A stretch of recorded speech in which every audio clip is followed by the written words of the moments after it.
There's not a lot of things you can control in life. Circumstances happen that you have no control over, obstacles, etc. But doing boldness is a way of creating your own circumstances.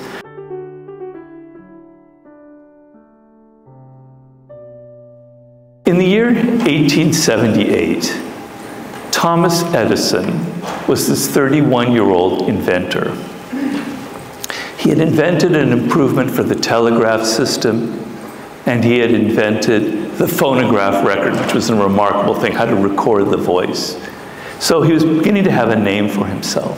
And he had created this thing called Menlo Park in New Jersey. It was like the first industrial park where they were going to create their inventions in. He gave an interview to the New York Sun in which he said, "I am on the verge of perfecting the incandescent light bulb." Now, this was an amazing thing to say, because at the time, the only electric light that existed in the world was something called the arc light, which was way too bright to use in the home. It was used outdoors, and it required a lot of energy. So he was perfecting the incandescent light bulb to use in the house.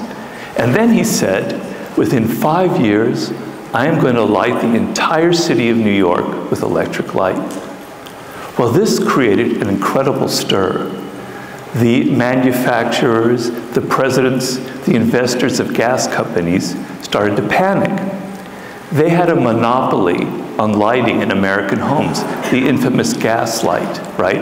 And it was a very corrupt monopoly with control of the prices, etc. And slowly their stock price started going down, down, down.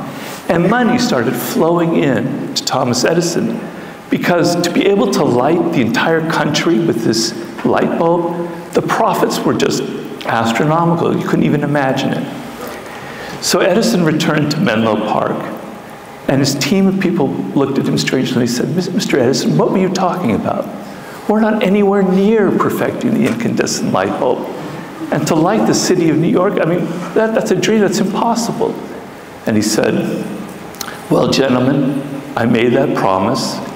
We don't want to embarrass ourselves. We better get to work." Okay? So, with all of this money that had flowed into him, he now could pay for the best scientists and technicians out there. Because Thomas Edison was not a mechanical genius. He was a genius in using other people's ideas, right? So he bought the best minds who were actually the ones who were working on the incandescent light bulb.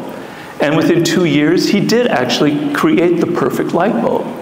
And he did this thing where he lit Menlo Park with this light. It's hard for you to imagine because you're so used to electric light, but to see that soft light lighting a whole building, people came from far and wide in New Jersey, and they were astounded. My God, how beautiful. More money started flowing in. With that money, he built an electric station in downtown Manhattan, Pearl Street, right? And he lit that again with electric light. And people in Manhattan were going, "Whoa, this is amazing, so beautiful." More money flowed in. And finally, within 5 years, he did actually create a system that lit the entire city of New York. Now, think about this story for a moment. If Thomas Edison had been honest, if he had said, "I'm interested in the incandescent light bulb, and I'm working on it," okay? Nobody would have paid attention. No money would have come in. He wouldn't have been able to do it. The whole history of electric light would have been changed. But he did this bold thing where he made this pronouncement. And this is the power of boldness, a power that I want all of you to internalize and realize and try and bring into your life. You see, there's not a lot of things you can control in life. Circumstances happen that you have no control over, obstacles, etc. But doing boldness is a way of creating your own circumstances, like he created. So he makes that bold pronouncement, money flows in, he gets attention, money flows in. He's able to actually realize the project that he had. He literally created his own circumstances, his own power. That is what boldness brings you. So, what are bold acts in this world? Well, one of them is to act before you are ready, which Thomas Edison did. Now, it wasn't that he promised to light the entire world. that would be impossible. But to light the city of New York, man, that was an incredible challenge, but it was doable. But he didn't wait.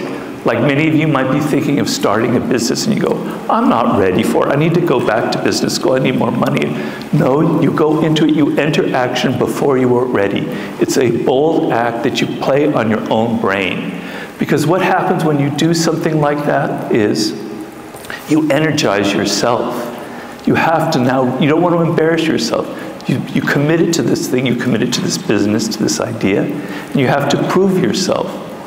And when you do this, the main power of boldness is it demonstrates to other people that you have confidence in yourself.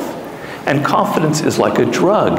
It infects other people. They think, there must be something real behind this guy's confidence, right? He means something, and it gives you that power and that attention. Another kind of bold act is to do something that you've never done before, to go in a different direction, to take your business, whatever, and do something completely different, and surprise not only yourself, but surprise the people around you. Boldness is in negotiations. You may be only worth $1 million, I'm just throwing that number out, and you ask for $2 million. And then you probably get like $1.5 million. But by asking for more, people think you're worth more, and you end up getting more. You create your own circumstances. Boldness is not being afraid to be different, to be weird, to be unconventional.